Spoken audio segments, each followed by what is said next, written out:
నా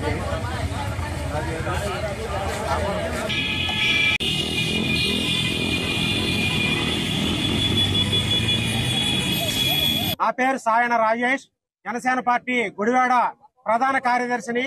తారం నరసింహారావు అనే వ్యక్తి ఒక బీసీ నాయకుడై ఉండి, ఒక ఎన్డీఏ కూటమి నాయకుడై ఉండి, ఆగిన మైకంలో గొడ్డ పలుగు తీసుకొచ్చి ఈ నాగవరపాడు సెంటర్ లో గల జనసేన పార్టీ దమ్మని కొట్టవటం జరిగింది. దాన్ని కళ్ళారా ఇక్కడ మా జన సైనికులు చూడటం కూడా జరిగింది. దీని నిమిత్తం ఇక్కడ నాగవరపాడు రింగ్ లో మేము ధర్నాను చేపట్టాం.